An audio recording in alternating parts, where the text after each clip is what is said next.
Transformer को 2 lecture में पढ़ाना था। पहला लेक्चर हो गया, पहले लेक्चर में सब कुछ पढ़ा दिया गया। सब कुछ मतलब definition, construction, principle, mathematical working, है ना, वो सब हो गया था। एक मोटा मोटी डायग्राम ऐसे मैं बना दिया हूँ, बट एक्चुअल डायग्राम वगैरह लेक्चर 1 में पढ़ा दिया गया है। जो लोग ऑनलाइन ही पढ़ रहे हैं, लेक्चर 1 पहले देख लेना।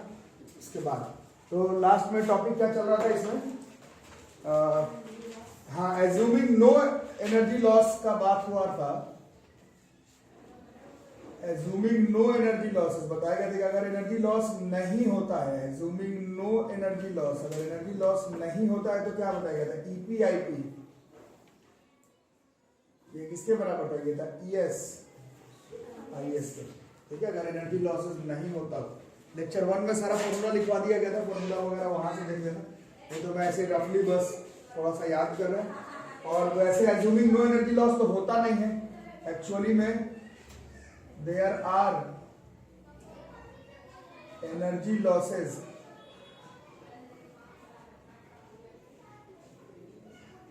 during working of a transformer,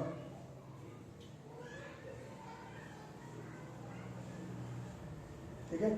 there are energy losses, तो नाम भी आपको लिखवाया गया था। कौन कौन से एनर्जी लॉसेस था कुछ बताओ। AD current loss, hysteresis loss और हमिंग लॉस था और कॉपर लॉस था और एक फ्लक्स लॉस होगा, ठीक है। शायद मैं लिखवाया नहीं था, है ना, लिखवाया था। अभी मैं सारा लिखवा रहा हूँ मुझसे। लिख क्या हो गया, फ्लक्स लिंकेज लॉस लिखा होता है। हाँ ठीक है, फ्लक्स लिंकेज लॉस। हाँ, तो अभी मैं ऐसे लिखवा ही रहा हूँ। पहले सबको थोड़ा शॉर्टकट में समझ लेते हैं, फिर इसको लिख लेते हैं। फ्लक्स लॉस, तो परसों आप लोग डायग्राम बनाए थे। हम लोग इसमें किस वर्किंग का इस्तेमाल करते हैं, किस प्रिंसिपल का, इलेक्ट्रोमैग्नेटिक इंडक्शन का, उसमें भी म्यूचुअल इंडक्शन का। मतलब यहां पर जो फ्लक्स लिंक हो रहा है उसको हम लोग यहां तक लेकर कर आते हैं, ठीक है।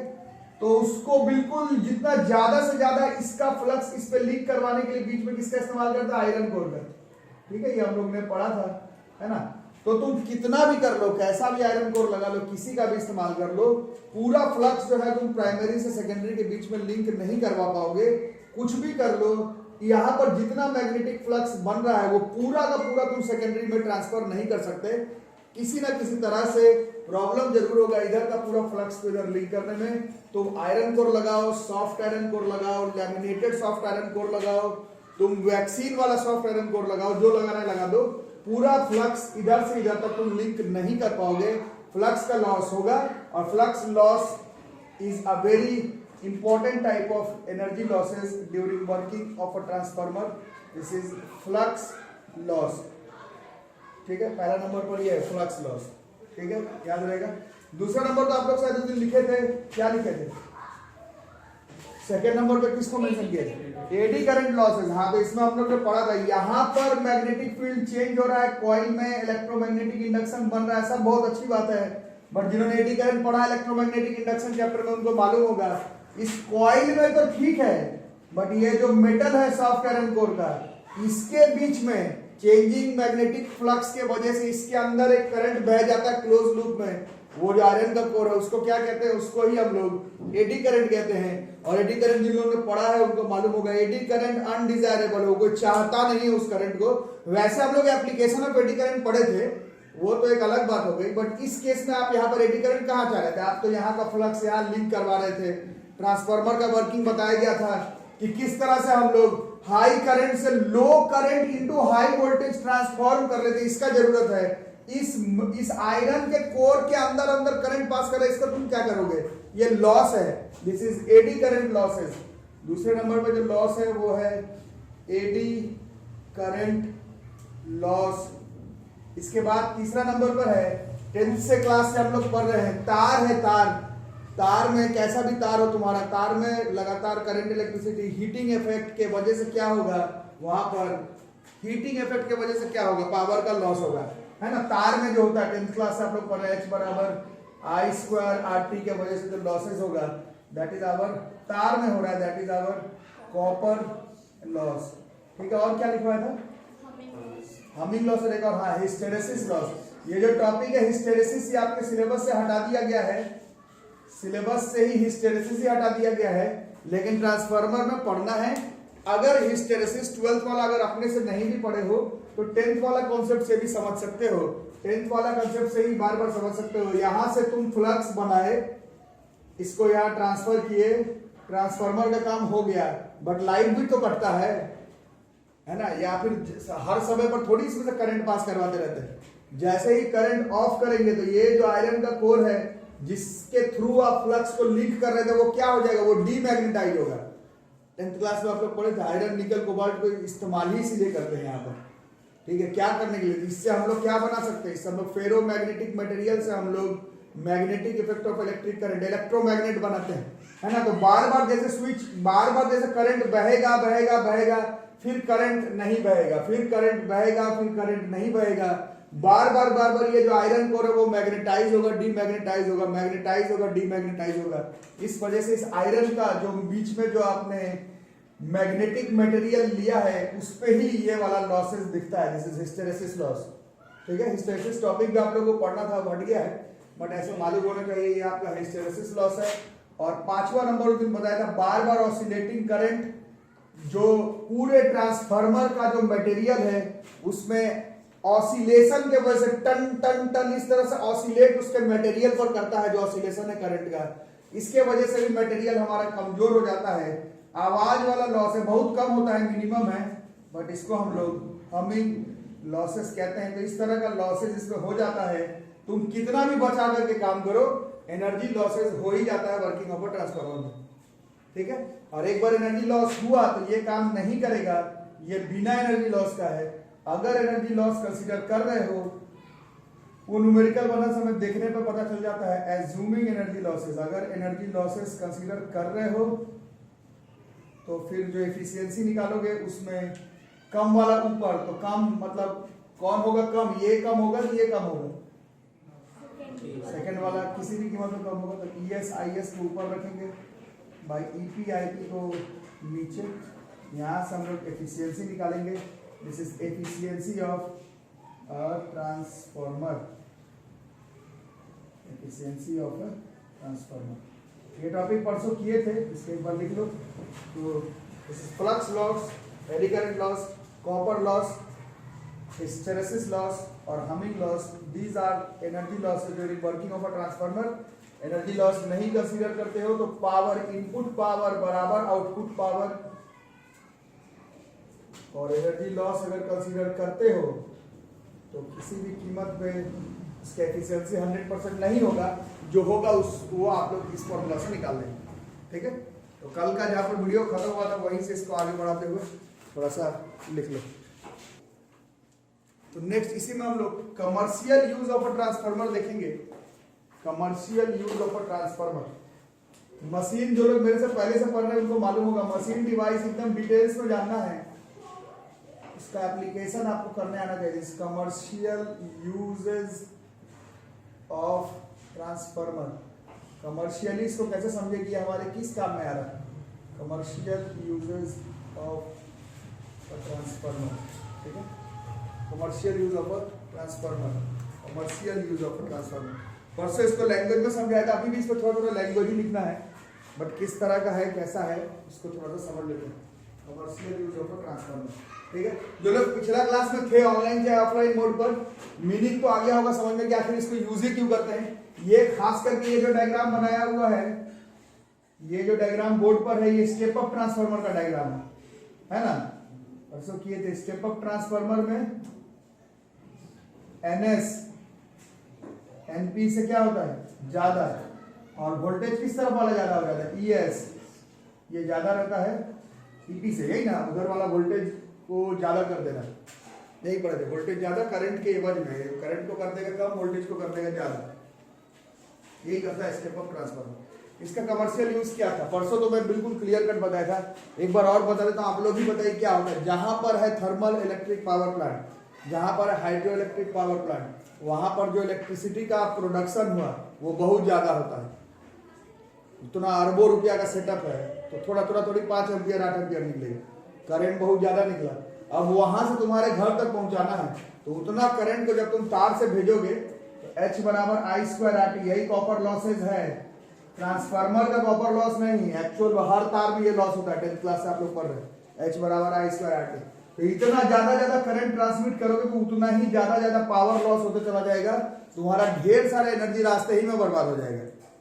तो तुमको उतना लाना है लेकिन एनर्जी कम बर्बाद करके लाना है। तो उसी का तरीका बताया गया था। क्या तरीका बताया गया था? पावर को करना है, पावर का फॉर्मूला V इंटू आई है, तो तुम I को कर लो कम, पावर सेम, पावर तो पूरा ट्राई करोगे ट्रांसमिट करने का। अभी देखे ना एफिशिएंसी अगर 100% रखते हो, मतलब तुम चाह रहे हो ज्यादा से ज्यादा पावर ट्रांसमिट हो जाए, बट करंट का वैल्यू कम और वोल्टेज का वैल्यू ज्यादा करना। उससे होगा क्या? करंट का वैल्यू कम और वोल्टेज का वैल्यू अगर तुम ज्यादा कर देते हो तो पावर तो उतना ही रह गया, बट वोल्टेज ज्यादा करंट कम। तो करंट कम तो जो तार है जो तुम्हारे घर तक लेकर के आएगा, वहां के ट्रांसफार्मर से तुम्हारे घर के अगल बगल ट्रांसफार्मर तक, क्योंकि करंट कम है तो उसमें एनर्जी वो जो आई स्क्वायर आर टी वाला लॉस क्या हो जाएगा? ये काफी कम हो जाएगा। अरे समझ, यही मेन काम होता है स्टेप अप ट्रांसफार्मर का। अरे समझ में आ रहा है ना? ये मैं परसों भी बताया। उसी चीज को थोड़ा लैंग्वेज के फॉर्म में लिखना है, इसी चीज को लैंग्वेज के फॉर्म में लिखना है, इसी चीज को लैंग्वेज के फॉर्म में लिखना है।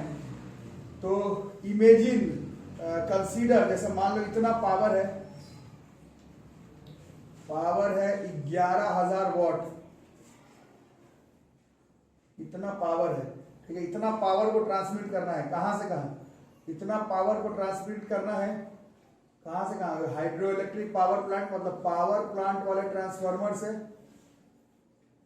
पावर प्लांट से लेकर के तुम्हारे घर तक, ठीक है। वैसे घर तक नहीं आता, उसके पहले एक और स्टेप डाउन ट्रांसफार्मर का काम पड़ता है, तो वो तुम समझ लो, है ना? तुम्हें पता है यहां से यहां ट्रांसमिट करना, कितना पावर को ट्रांसमिट करना, तो 11,000 वॉट का पावर को ट्रांसमिट करना, ठीक है। इतना पावर को ट्रांसमिट करना। तो अगर मान लो कि तुम ज्यादा वोल्टेज पर ट्रांसफर कर दिया, अगर कम वोल्टेज पर, मान लो कि तुम कम वोल्टेज पर, बुक में आपका एक एग्जांपल दिया हुआ है स्टैटिक बुक में, वही क्वेश्चन के फॉर्म में भी है, वही वैल्यू भी दिया हुआ है किताब में। 10th में भी वो क्या कहते हैं एसीडीसी में ऐसा ही एक एग्जांपल के थ्रू जो है वो समझाया हुआ है। कोई भी अपने से वैल्यू रख कर भी समझ सकते हो, बट मैं बिल्कुल किताब वाला ही लिख दे रहा हूँ क्योंकि किताब में ऐसे ही दिया हुआ है। तो मान लो कि तुम 22,000 पहले 220 वोल्ट में मान लो ट्रांसफर करते हो, 220 वोल्ट पर तुम ट्राई कर रहे हो इसको ट्रांसफर करने का, किसको? पावर को। कहां से कहां? पावर प्लांट से अपने घर तक, मान लो 220 वोल्ट पर। तो पावर का फॉर्मूला होता है V इंटू आई, पावर था 11,000, बट ये 11,000 वैल्यू इसलिए लिया गया क्योंकि जनरली इसी रेंज में पावर जो है वो hydro electric power plant, thermal power plant में इंडिया में बनता है, मतलब इतना बनने के बाद ट्रांसफर होता है। ऐसा नहीं कि 2 वाट बनाया वहां से तुम्हारे घर में भेजा, 4 वाट बनाया। दिस इज द डेटा मोटा मोटी 11,000। तो अगर 220 वोल्ट पे करते तो करंट तार में से कितना बहते हुए आता? 50 एम्पियर, मतलब इतना एम्पियर का करंट होते हुए तार से बह करके आता, तो उसमें लॉस कितना होते हुए चला जाता है? देयरफॉर एनर्जी लॉस पर सेकंड, पावर लॉस पर सेकंड का अगर बात करूं, पावर लॉस्ट या एनर्जी लॉस पर सेकंड, कितना एनर्जी बर्बाद करके लाए हो? एनर्जी लॉस्ट पर सेकंड, हर सेकंड में कितना एनर्जी लॉस्ट होगा? एच का फॉर्मूला हम लोग पढ़े हैं 10th क्लास, आई स्क्वायर आर टी, हर सेकंड का बात हो रहा है, कितना बर्बाद करो, कितना हो जाएगा? आई का स्क्वायर 50 का स्क्वायर इंटू आर, मतलब 2500 इंटू जो रेजिस्टेंस है तार का, जिस तार से आप ला रहे हैं करंट को पास करवाते हो, इतना लॉस करवा बैठोगे एनर्जी, हर सेकंड में 2500 बार बर्बाद होगा।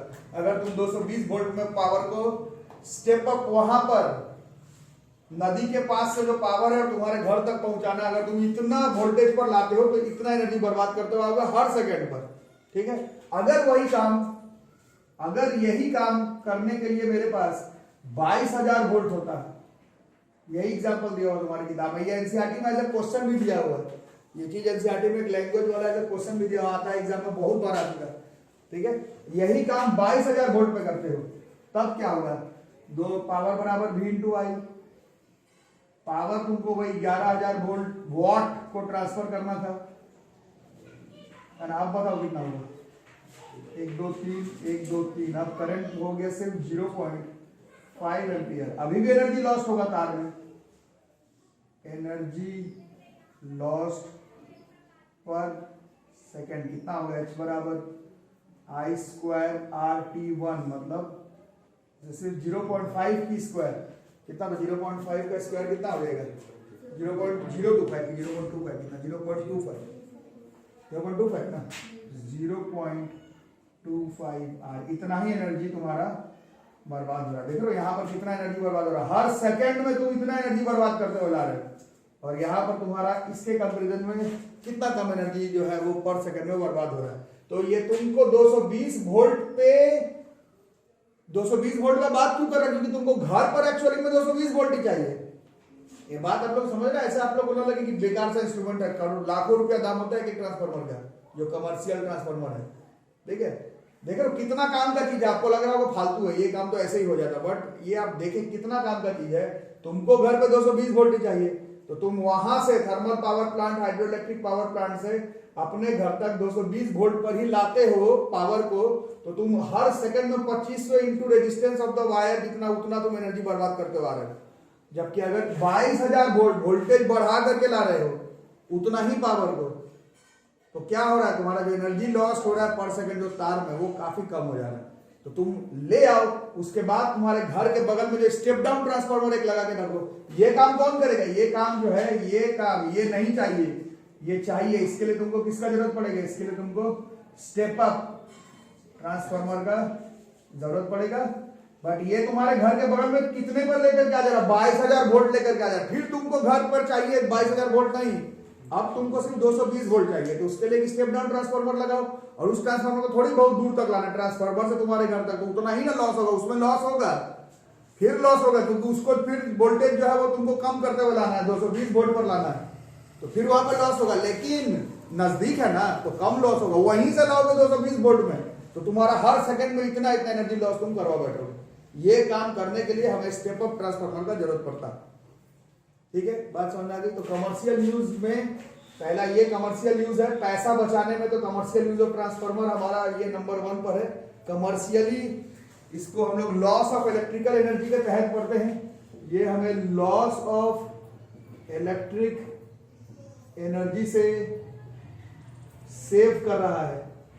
अरे समझ, एक तो ये काम कर रहा है। दूसरा नंबर और थोड़ा साइंटिफिकली सोचोगे, मशीन इंजन इंस्ट्रूमेंट इसलिए बड़ा अच्छा लगता है साइंस के स्टूडेंट्स को पढ़ने में, क्योंकि इसमें झोल झमेला नहीं, आराम से इसको समझ सकते हो। दूसरा चीज ये तो चलो तुम्हारे पास, तुमको बर्बादे करने का शौक है, नहीं हम करेंगे बर्बाद, तार में बर्बाद हुआ एनर्जी तो हुआ, उसको छोड़ करके भी अगर आप देखो तो जो तार है, तार किसको कैरी करता है, तार को कैरी करंट को करना है, वोल्टेज को तो नहीं, है ना। तो करंट के बारे में हम लोग 8th क्लास से पढ़ रहे हैं। जैसे यहां पर इसको सिर्फ 0.5 एम्पियर वाला, तो पतला पतला तार से भी काम चल जाएगा, दूर से ला रहे हो पतला पतला तार को, इतना करंट लाने वाले हो 50 एम्पियर, तो तुम्हारा तार भी क्या होगा, फिर बहुत मोटा मोटा होगा।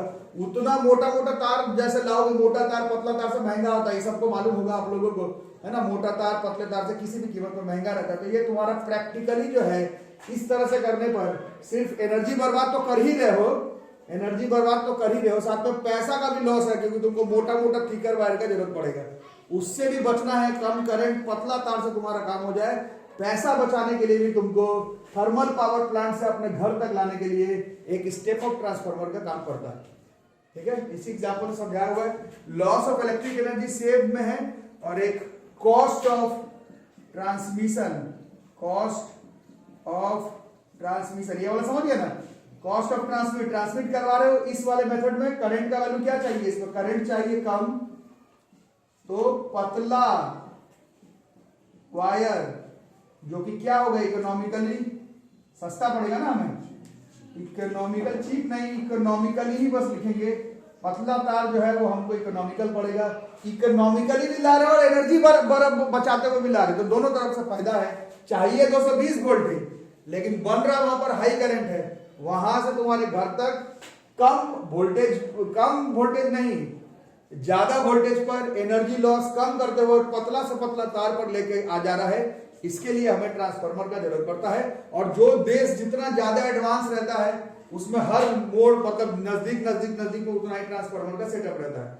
गांव देहात में आप देखेंगे कि ट्रांसफार्मर बहुत दूरी पर है। हम लोग भी अभी जिस जगह पर हम लोग प्रैक्टिकली गांव ही कंसीडर किया जाएगा, यहाँ पर भी आप देखते हैं कि काफी दूरी पर ट्रांसफार्मर हो, या अपार्टमेंट वगैरह में आप देखेंगे तो एक ट्रांसफार्मर है, उस पर एक अपार्टमेंट है, तो उस तरह का कुछ लॉसेज नहीं है वहां पर, है ना। तो जितना ज्यादा नजदीक में ट्रांसफार्मर रहे, ट्रांसमिशन कॉस्ट उतना ही कम और पावर का उतना ही एफिशिएंटली ट्रांसफर कर सकते हैं इधर से उधर। तो ट्रांसफार्मर बहुत ही इंपॉर्टेंट, बहुत ही वायबल मशीन है, डिवाइस है, जिसका कि हम लोगों को सिर्फ मेंस, एडवांस और स्कूल और नीट के लिए नहीं, हमारे प्रैक्टिकल लाइफ में भी ट्रांसफार्मर का काम होता है। ठीक है, तो नोट करो। इसके बाद अब सिर्फ न्यूमेरिकल्स है, तो इसका न्यूमेरिकल्स प्रैक्टिकली काफी आसान है इन द प्राइमरी। तो पहला क्वेश्चन न्यूमेरिकल या मशीन डिवाइस का आसान ही रहता है। तो इन एन आइडियल ट्रांसफार्मर मतलब considering no energy losses,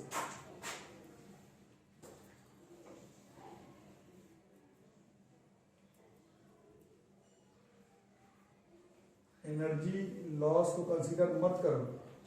number of turns in the primary, NP कितना दिया हुआ है 200, एनएस कितना दिया हुआ है 1000, एनएस एनपी से ज्यादा है, तो ये हमें पता ही चल गया कि ये कौन सा ट्रांसफार्मर है, ये स्टेप अप ट्रांसफार्मर है। सिलेबस ही आपका स्टेप अप पर ही है। बाकी पावर इनपुट दिया हुआ है, इनपुट पावर मतलब कौन हुआ, डायग्राम देख करके बताओ। इनपुट पावर, इनपुट में पावर, डायग्राम देख के बताओ। ऐसे तो याद हो जाना चाहिए। प्राइमरी का पावर क्या, ईपी तो वोल्टेज, क्या बात है, आईपी तो करंट है, ईपी आईपी होगा, ऐसे करोगे। इनपुट पावर क्या बोल रहे हो, ये वोल्टेज इनटू करंट, तभी ना पावर होगा, ऐसे देने वालों exam. Input power in the primary दिया हुआ था कितना 10 किलोवाट, तो 10,000 वाट, और इनपुट पावर दिया था 200 वोल्ट पर, मतलब ईपी मालूम है, ईपी दिस इज 200 वोल्ट। ठीक है, निकालना क्या, आउटपुट का वोल्टेज, आउटपुट के तरफ कौन है ES, ये निकालना है। करंट इन द प्राइमरी मतलब IP निकालना है। ठीक है, ओके, इतना काम करना है। तो कैसे होगा, तो EP IP दिया हुआ 1000 पे, यहां पर पुट कर देंगे, तो 200 इंटू IP,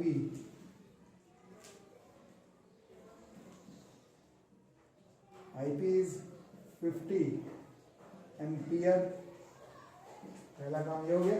दूसरा ES निकालना था, इसके लिए नो एनर्जी लॉस जहां पर नहीं होता, तो वहां पर इनपुट पावर EP IP बराबर ES IS, हम लोग को निकालना क्या था, IP तो निकाल लिया, ES निकालना है। हाँ, तो थोड़ा सा और सोचना पड़ेगा इसमें। तो इसके लिए अब क्या किया जाए, अब फिर से इसमें EP IP तो मालूम है 10,000, ES मालूम नहीं है, IS भी मालूम नहीं है। ठीक, करंट इन द प्राइमरी ही निकालना है। ठीक है, तो रेशियो का इस्तेमाल कर लेते हैं NS बाई IP का, है ना। देखो डायग्राम देखो और बताओ क्या रेशियो वाला फैक्टर बताओ। ES by EP, NS by is equal to IP by IS, है ना। इसको ख्याल रखना, ट्रांसफार्मर रेशियो से भी जरूरत। तो ES का पता नहीं है, EP निकाल लिए थे या फिर दिया ही हुआ था 200, और NS 1000 और LP 200, इससे ES 1000 वोल्ट। देख रहे हो, वोल्टेज बढ़ गया उस तरफ, इधर 200 था, उधर क्या फेंक दिया, उधर 1000 फेंक दिया। दिस इज ES के जगह पर 1000 इंटू IS, तो 1 2 3 1 2 3, तो IS बराबर कितना होगा, IS बराबर, लेकिन IS नहीं निकलता, IP ही निकलता है। IS तो सॉरी क्या,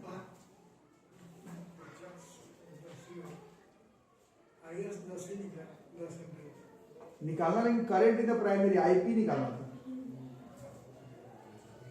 तो डायरेक्ट ही आया था, यही सर। अच्छा,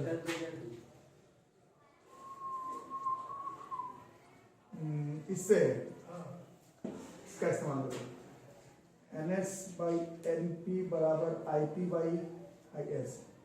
NS का 1000, NP का 200, IP 50, IS निकालना है।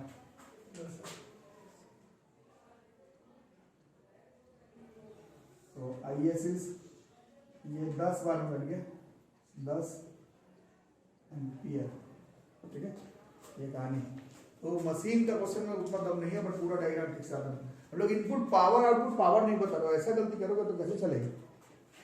वोल्टेज करंट नहीं पहचान पा रहे हो, पावर का तो पूरा खेल इसी पे। इनपुट पावर बराबर आउटपुट पावर। अगर एनर्जी लॉस नहीं लेते हो, एनर्जी लॉस लेते हो तो आउटपुट वाला मतलब सेकेंडरी वाले का पावर इनपुट वाले से कम होगा। ठीक है, वहां पर एफिशिएंसी निकालेंगे और ट्रांसफार्मर रेशियो को ध्यान में रखेंगे।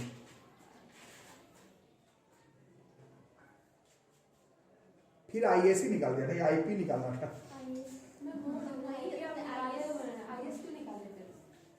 निकालना क्या क्या था?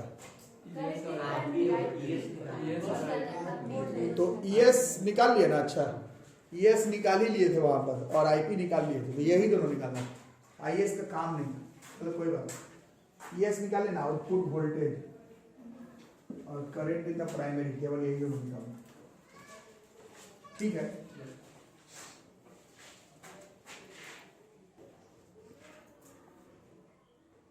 ये क्वेश्चन करके देखो। ना वोल्टेज ऑफ 120 वोल्ट है, वोल्टेज है कितना? 120 volt is impressed across the primary of a transformer. Primary के अक्रॉस का इनपुट वोल्टेज है, मतलब ये क्या हुआ कि ईपी कितना है? 120 volt. Current in the primary IP दिया हुआ है 1.85 ampere. Find the voltage across the secondary, मतलब ES निकालना है। व्हेन इट डिलीवर्स, मतलब IS दिया हुआ कितना? 150 मिली है, मतलब 10 की पावर -3 एम्पियर इतना है। लेकिन इस बार एफिशिएंसी भी दिया हुआ है, एफिशिएंसी है 95%, मतलब 0.95। तो इसमें क्या करेंगे हम लोग? एफिशिएंसी है मतलब बराबर नहीं है, मतलब कम होता है ES IS ना। ES IS by EP IP के रेशियो को एफिशिएंसी कहते हैं। ये दिया हुआ 95 पर 0.95, ES का पता नहीं, IS का 150 इंटू 10 की पावर -3, EP का पता था 120 और IP का 1.85। अब कोई कट रहा है किसी से तो काटो, देखो काट चुके ना, कट रहा है तो काटो।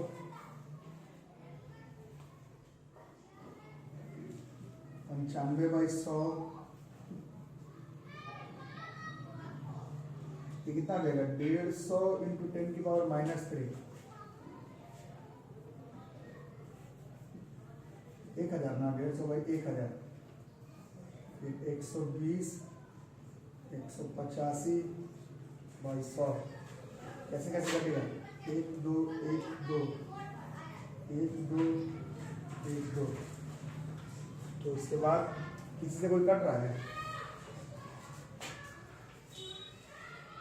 5 के टेबल में 3 बार में, 5 के टेबल में 19 बार में, 3 से ये कट रहा है 4 बार में, मतलब एग्जैक्ट आंसर हो सकता है 19 गुना 4 इंटू 185, 76 इंटू 185 कितना होगा? 1306, 1406 देगा, 1406 आएगा लगता है। करके एक बार देखते हैं। 1406 वोल्ट। मशीन का क्वेश्चन में दम नहीं, अगर आप ठीक से पढ़ के चल रहे हैं घर से तो छोड़ ही के जाओगे तो फिर कैसे बनेगा, वो तो एक अलग बात है। तो कभी कभी नीट वगैरह में पूछा गया है, कभी कभी नहीं, नीट मेंस में पूछते रहता है। इससे क्वेश्चन को देख लो। क्वेश्चन कह रहा है transformer having an efficiency of 90% is working on 200 volt and 3 kilowatt power supply, full stop. If the current in the secondary is 6 ampere, then the voltage across the secondary coil and current in the primary coil respectively are, ना कितना होगा बताना, बताओ खुद से बना के।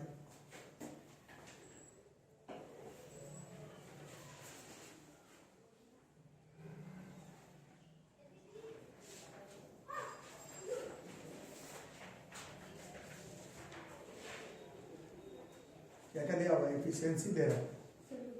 हाँ ठीक है ठीक है ठीक है, गिवन में देख रहा हूँ।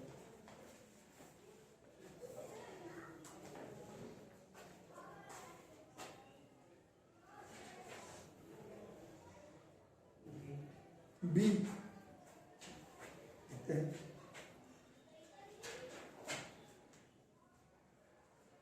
गिवन तब तक लिख लेते हैं, एफिशिएंसी 90% है, मतलब 0.9। Current in the secondary IS 6 ampere, power दिया हुआ डी डी पावर दे रहा है 3 किलोवाट, मतलब 3000 वाट इनपुट पावर। नहीं, इसका काम है क्या, होगा ही। इनपुट पावर दिया वर्किंग ऑन 200 वोल्ट। 200 वोल्ट क्या हो जाएगा तब, ईपी है 200 वोल्ट। तो हमें निकालना क्या है, current in the primary coil, वो voltage across the secondary coil, ES निकालना है, और current in the primary IP निकालना है। ठीक है, तो सबसे पहले क्या करेंगे, इनपुट पावर का इस्तेमाल कर लेते हैं। नहीं,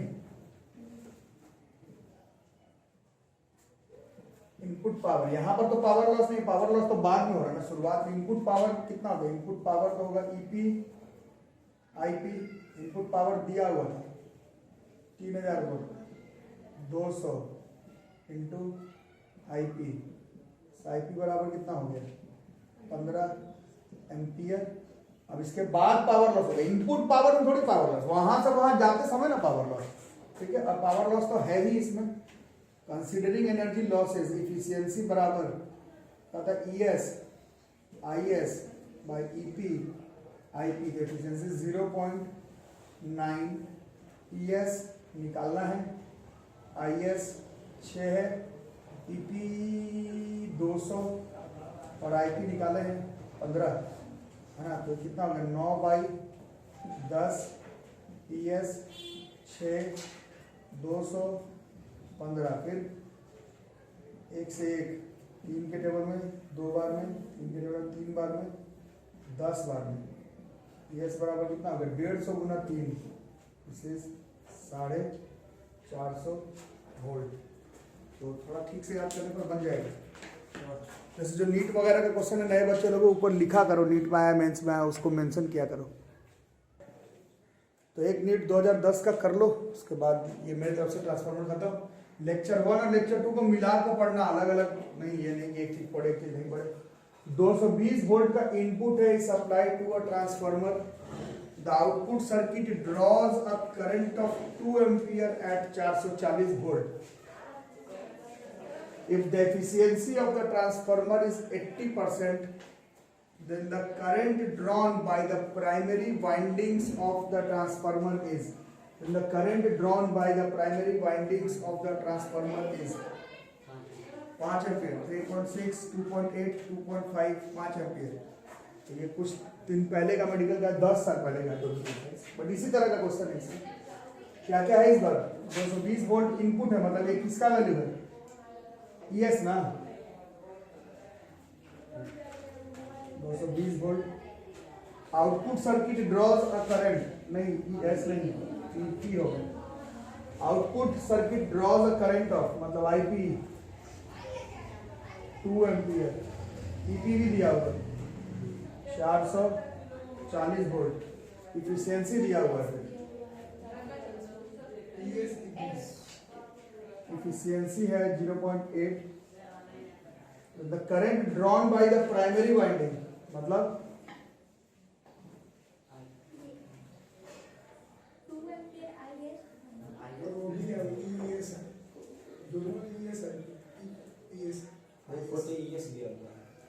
वो EP 1-2 बार लिख दिया, नहीं एक मिनट देख लेते। 220 वोल्ट इनपुट है और output circuit draws a current, output मतलब IS हुआ ना, वही गलत लिख दिया है ना। आउटपुट मतलब सेकेंडरी है ना, IS है 2 एम्पियर, ये ES दिया हुआ। The current drawn by the primary windings, IP निकालना। इसमें क्या आता है, एफिशिएंसी बराबर ES IS by EP which is 8/10 है ना। ES का 440, IS का 2, EP का इंटू ये निकालना है ना, ये कर गया 2 बार में और 2 2 4 से 2 बार में, ये 1/5 बार में IP बराबर 5। अगर ट्रांसफार्मर में से खत्म, एनसीईआरटी का क्वेश्चन है ही नहीं, यही है। और बाकी working construction principle diagram boards के एग्जामिनेशन में पेंसिल से बनाइएगा, ठीक है। मिलते हैं अगले मशीन के साथ। एसी जनरेटर, डीसी जनरेटर आपको सिलेबस से काट दिया है। पहले जनरेटर पढ़ना था, एसी भी था डीसी भी था। अब स्पेसिफिक सिलेबस नहीं है तो देखो लिखा हुआ है कि सिर्फ एसी जनरेटर ही पढ़ना है।